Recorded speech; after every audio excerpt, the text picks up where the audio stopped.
is spicy. We've got a blue-white Miracle Blade Lucky Top Sword deck against Neil Camponovo's Ad Nauseam Tendrils.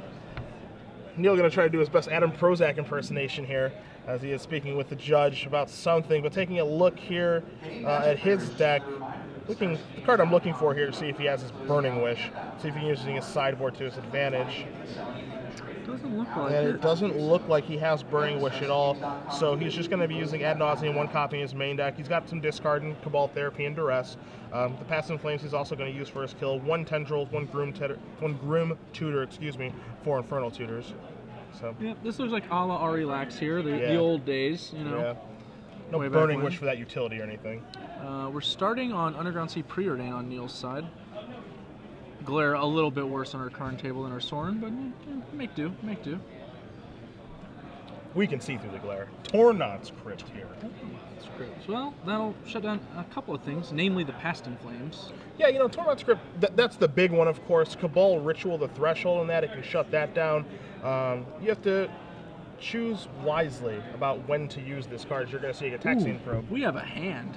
I said Counterbalance? Counterbalance, Red Blast, Counterspell, Fetch Land, Entreat the Angels. So 4 good cards in Entreat the Angels. But at the end of the day, like starting on top Counterbalance in the Storm matchup, pretty good. Neil sees that hand. He's probably thinking, I might want to just go for this now. Right. Like, even if it's not going to be great, like to go for a weaker Ad Nauseam than you normally like to. So anything like that would seem pretty reasonable after I face down that Counterbalance. Cabal Therapy. Cabal Therapy, better. Yeah, that's a good card to have right now, as it is going to take care of that Counterbalance. You guys do see Joe's hand of Counterspell, Red Blast, Scalding Tarn, and as Glenn said, Entreat the Angels. Everybody's favorite. So we go ahead and not top during his turn. I like that. In case he does Hold up that Counterspell. At least he peels a Counterbalance too. Also worthwhile. I mean, or a Stoneforge. If you're gonna get lucky, you might as well try hard. Or a Stoneforge Mystic. Stoneforge Mystic's fine here. I mean, you casting that? You want to try to slip that under and start to I think that's fine. Like, what's my other plan going to be? You know, like try and top my way into 2 more lands and then play it. Sure. When he can just draw another Therapy or Duress or something and strip away that Counterspell. That's all I've got. It's my only defense. Yeah. Nah, just hope I'm not dead. Get my Stoneforge Mystic past the turn. It's always a good feeling. Hope I'm not dead. Yeah. That's how I spend most matches of Magic. Well, he does have a Duress right there. We do see a Duress. Looks like Neil's a little Landlight. Makes capitalizing on the Stoneforge Mystic a lot better, but it's probably not going to work out. I'm curious. He does discard the Batter Skull, leaving a Counterspell. Okay. I like that. He's Landlight. He doesn't want to let Joe get a clock on the board that could actually punish him for missing land drops. No.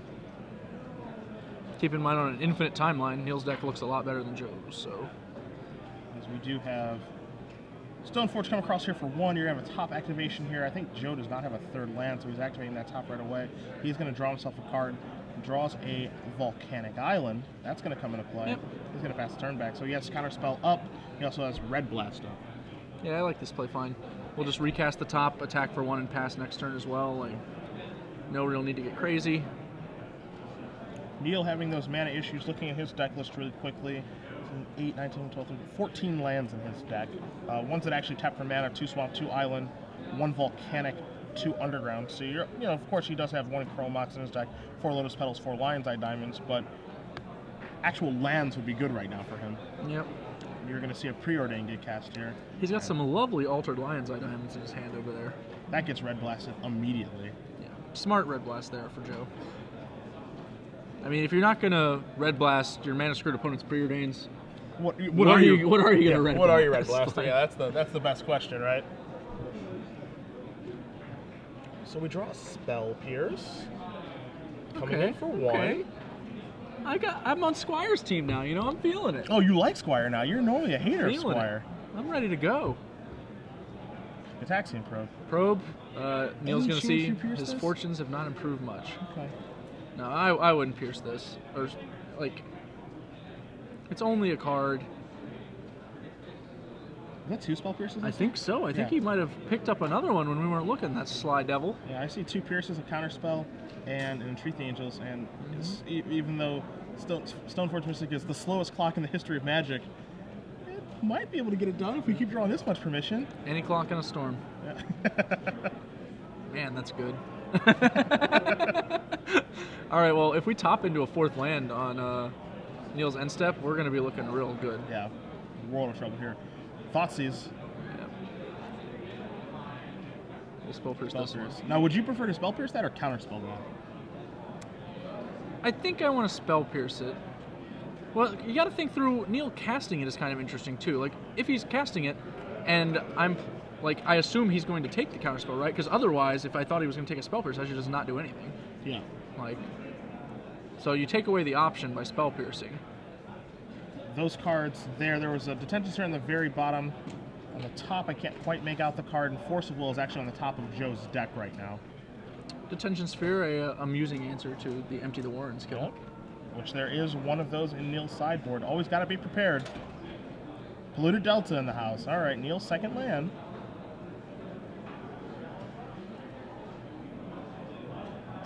He's got an Infernal Tutor, he's got a Ritual, he's got 2 LEDs, and a Cabal Ritual.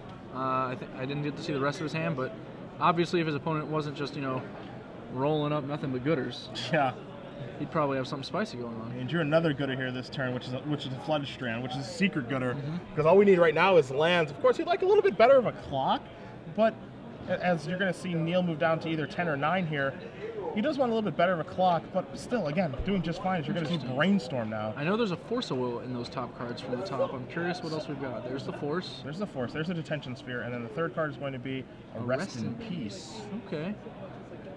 Well, the Rest in Peace seems a little redundant at this stage. Probably don't need that one.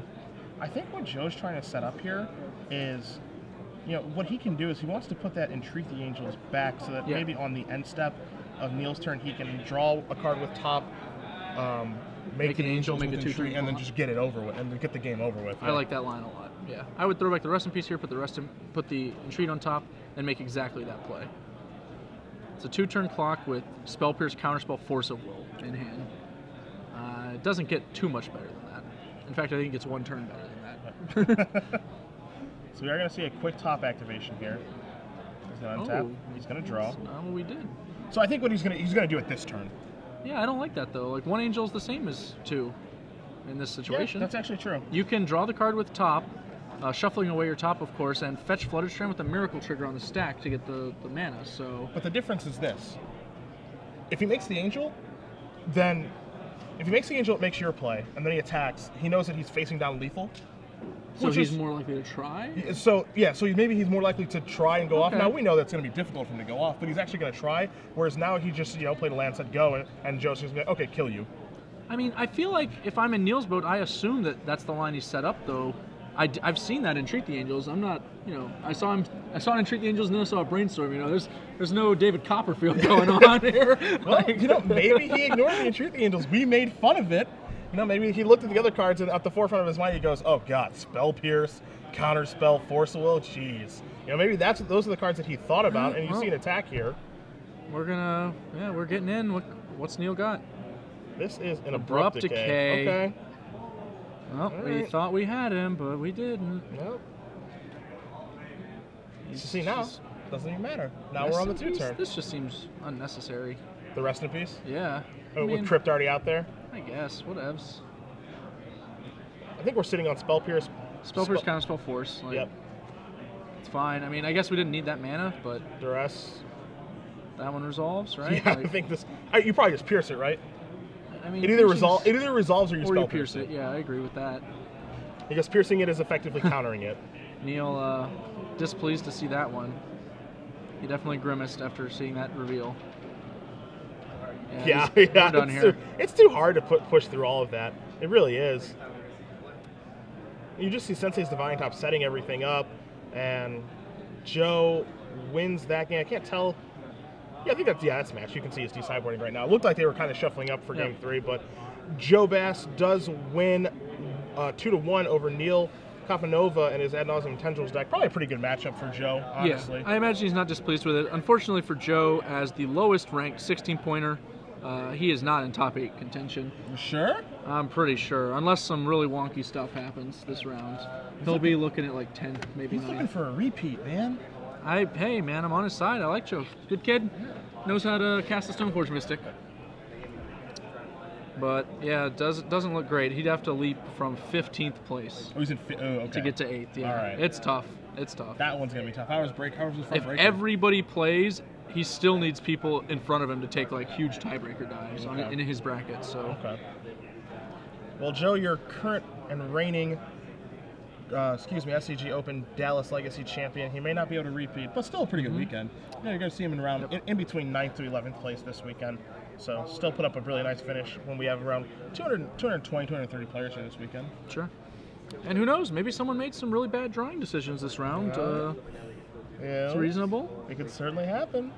It's entirely possible. Like, it's not unheard of for someone like John Hammock, whom we said could maybe jump into top 8 like by the skin of his teeth on his great breakers. Yeah. When you're sitting